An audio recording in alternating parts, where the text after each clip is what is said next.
Hello fitness enthusiasts and the people of the internet, welcome back to our channel. And today we're going to talk about 10 workouts that will skyrocket your strength. So if you're looking to achieve maximal strength, then you should be able to prioritize these workouts that I'm going to discuss. So these workouts are also backed by science, so I'm going to quote some of the research and what it says about it. Yeah, so that you can be able to understand the rationale behind it. So number one, of course, is the barbell deadlift. I do know most of you know what a barbell deadlift is, and the reason why it works is because it's a full body strength workout. Yeah, and it usually targets the posterior chain muscles, that's the glutes, hamstrings, lower back, traps, and as well it activates more muscle fibers than nearly any other lift. So it's the king of strength because it activates more muscles, especially the posterior chain muscles. And the research published in the Journal of Strength and Conditioning shows that deadlifts result in significant neuromuscular adaptations, especially in hip and knee extensors. So the thing with deadlift is that you have to know how to perform them with the right form. Yeah, and the biggest of it all being that you have to keep the spine neutral, drive through your heels and engage your lats to protect your back. And it's best for maximum strength, functional movement, and injury prevention. So, but then you have to do this with a proper form. And if you don't understand how to do a deadlift, it's good for you to find a trainer in your gym or even a fellow gym goer or bro or sis who has maybe been doing this for a long time, who understands how a deadlift is done and can be able to guide you. Yeah. And when we are doing such a movement, especially movement that have to do with a lot of weight, what we want to do is reduce the risk of injury. Yeah? So number two, back squat. Yeah, so the reason why it works is because it's a compound movement and it recruits the muscles of the quads, hamstrings, glutes, and even your core, and sometimes your back as well, because if you're using a barbell bar, then it's also you are going to engage your upper back as well. So it builds brute leg strength and teaches full body control. Yeah, so and studies have shown that the back squat leads to superior lower body strength compared to leg press or hack squat machines due to stabilizer muscle involvement. When we talk about stabilizing muscle movements, it's because some workouts recruit more muscle fibers when done, because you are not moving specifically in one direction.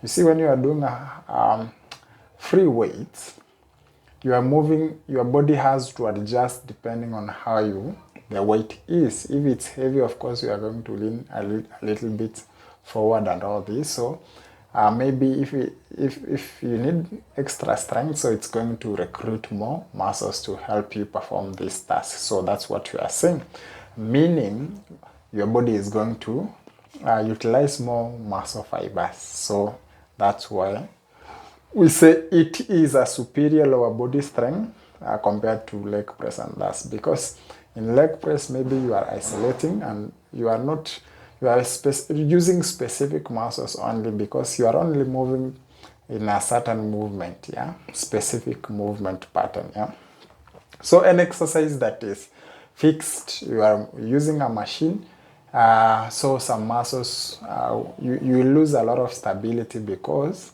you don't require some muscles, because you are only moving a certain pattern. Yeah? But then when you are using free weights, you're going to use a lot of muscles to stabilize, because you have to be stabilized to do those workouts. So in terms of form tips, in terms of how to do this properly, one thing with the squat is you have to have good depth. And the thing is, you have to go parallel. That's your glutes have to be parallel with your knees or lower. Yeah, so that you can be able to achieve maximum stretching on your quads, and also relieve stress from your joints, knee joints. Yeah. And then number 2, you have to brace your core tightly, and basically that's to help or protect your back. And then knees should track over your toes when you are going down. Yeah? So this is best for lower body hypertrophy, core strength, and also athletic power, depending on how you do them. Yeah? Number 3 is the bench press. It can be a barbell. It can be done by a barbell, using a barbell that is, or using dumbbells. So it depends with what works for you. Either way, you are going to grow in strength. And this is a staple for upper body strength. And that trains the chest, triceps, and shoulders. That's the front deltoids. Yeah? So it's also a classic strength testing lift used in powerlifting. I bet you have seen this. Yeah. So studies have revealed that bench press produces high muscle activation in the pec major and triceps, especially when done with progressive overload. So progressive overload is essential in any workout, because that will also help you grow in strength. You have to push your body to do more for it to see significant results. Yeah, because at some point, your body will always reach a plateau. So when your body is used to a certain routine, that routine can no longer affect that body positively, meaning you won't see any results. So that's why we encourage every time you do progressive overload. And progressive overload can be in terms of increasing intensity, increasing the number of reps, increasing the weight. Yeah, I don't know if there's another way, but then those are the ones that I'm more familiar with. So bench press, of course, we have said is good for upper body pushing strength, hypertrophy, and athletic explosiveness. Number 4 is weighted pull-ups or chin-ups, and the reason why it works, this the ultimate upper body pulling exercise. And when you add some weight to it, it becomes an elite test for your back and arm strength. So pull-ups are for developing your back. Yeah, and also if you're doing chin-ups, of course, that's going to involve a lot of bicep as well. So it's going to develop your upper body strength, yeah, especially your back. So the science says that weighted pull-ups recruit more motor units in the latissimus dorsi. So that's the lats and the biceps than many rowing variations. So meaning this recruits more muscles or recruits more motor units in the lats than other rowing, because when you are doing rowing movements, you are basically working your back and your bicep as well. So the form for pull-up basically is pulling up to your chest level, not just your chin. So you have to do it properly. Pull yourself up all the way until your chest maybe touches the bar or your chin is over the bar.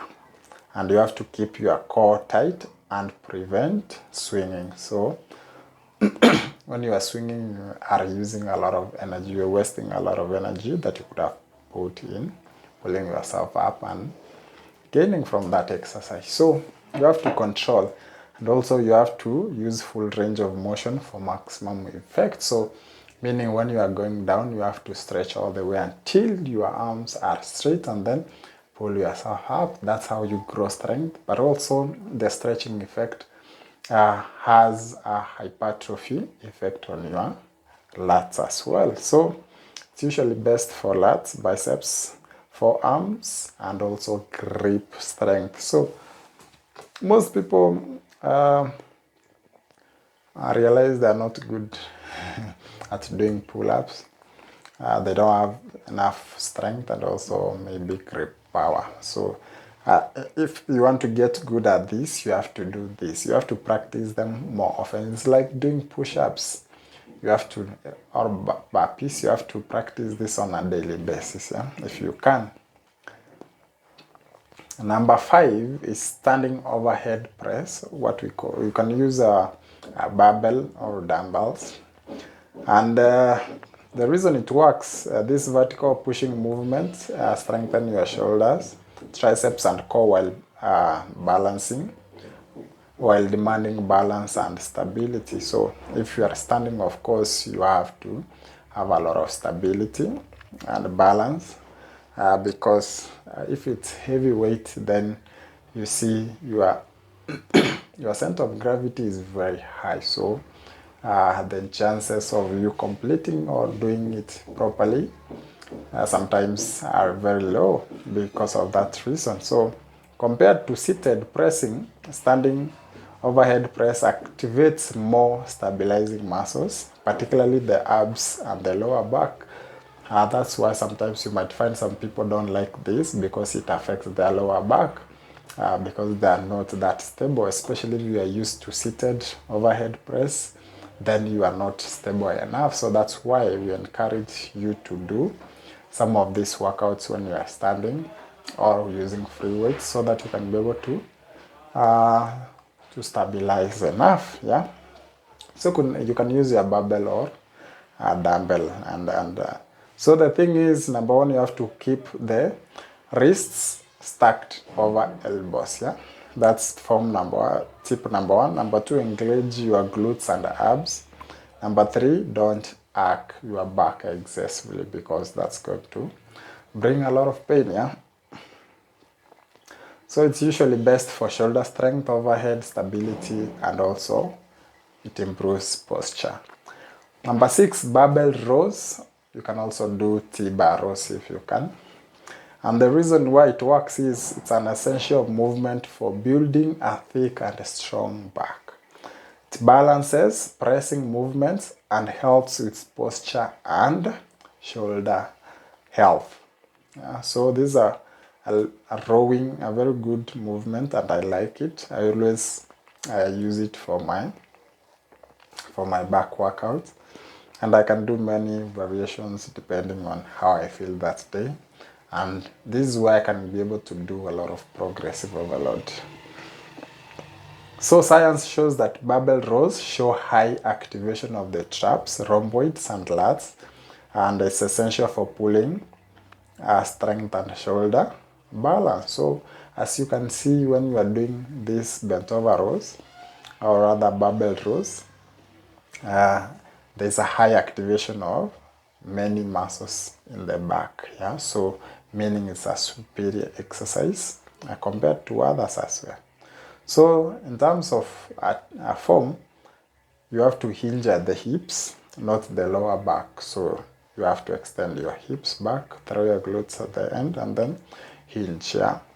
Then pull elbows towards the hips, keep the back close to the body. And that basically is to allow you to avoid stretching your back, or the back going a longer distance, which will get you out of form basically. So it's really good for back hypertrophy, pulling power, and posture correction, yeah. Number 7, what we call farmer's carries. And this is one of the most functional and underrated strength exercises. I think if you have been watching strongman competition, you'll see they have farmer's carries. And it's because it's a very demanding strength exercise, because it trains grip power, your traps, your core, and legs all at once. That's a very demanding exercise. And research on strongman training Shows farmers carry significantly improved grip strength, as we have said, core endurance and shoulder stability. So when you are doing it, you have to keep your chest up and neutral. You have to walk slowly and steadily, and then don't let the weights to sway. You have to balance them. Yeah. Once they begin swaying, it means you lose your balance as well, and you're going to maybe fall, yeah, or also lose your grip. So they are good, as we have said, for functional strength, grip, full body endurance as well. Then we have RDLs.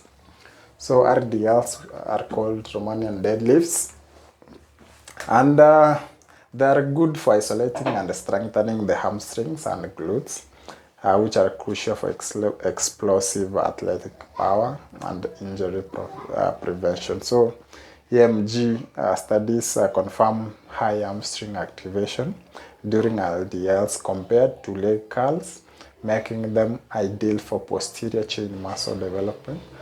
And I think the reason is because they give you a proper stretching effect, yeah. So unlike maybe hamstring extension, whereby you are, let's say, compressing, or what can we say? Yeah, so this gives a stretching effect, and muscles work better or develop better in stretched position. At least that's what I know. Yeah, I could be wrong, but then that's what I think. That's what I know from what I have read. So in terms of how to do it, you have to push hips back and keep your knees soft, yeah. So you have to maintain a flat back throughout the movement, and then feel the stretch in your hamstring. So whenever you do an exercise, you have to know which muscle you are supposed to feel. So if you are feeling it on your lower back or on your calves, because there are people who feel it that way, then you are doing it wrongly. You have to adjust a little bit here and there to achieve the specific muscles, to target the specific muscles that you want. So this is a hamstring workout, so you have to feel your hamstring working out. Number 9, there are what we call kettlebell swings. And these are dynamic hip hinge movement that develops explosive power, posterior chain endurance, and also grip strength. So, and when you're doing kettlebell swings, they spike heart rate and glute activation, making them a hybrid strength power conditioning tool. So when you're doing them, you have to remember this is a hinge movement. It's not a squat movement, yeah. So you have to hinge at your hips, yeah, but you are not squatting. Snap the hips, don't lift the bell with your arms. So let the kettlebell float, not muscle it up. So you are not pushing it up, you are just swinging it, yeah. And as we have said, it's good for explosive power, glute activation, and also metcon, what we call metabolic conditioning. Number 10, trap bar deadlift or hex bar. I don't know about this, but then the reason we use it is because it's joint friendly, alternative to the conventional deadlift that still trains the entire body, especially the quads, hamstrings, glutes, and traps. Yeah, so the trap bar deadlifts, according to science, have been shown to reduce lumbar stress while producing more force and power output. So lumbar stress is stress on your lower back. Yeah? When you're doing it, of course, hips and knees should move together. Yeah, that's the difference between this. Yeah, the hips and knees should move together. And then you have to drive upward, not backward. So you are upward, and you have to maintain a tight upper back.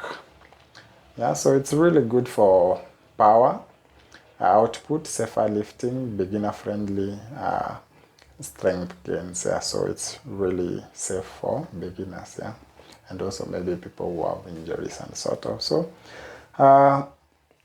these 10 workouts are not just favorite gym workouts, but they are backed by science and proven to turn you into a powerhouse. So start slow, use proper form, and stay consistent. If you want more content like this, please hit subscribe button, drop a comment with your favorite lift, and let's get strong together. Until next time, train hard, train smart. Cheers.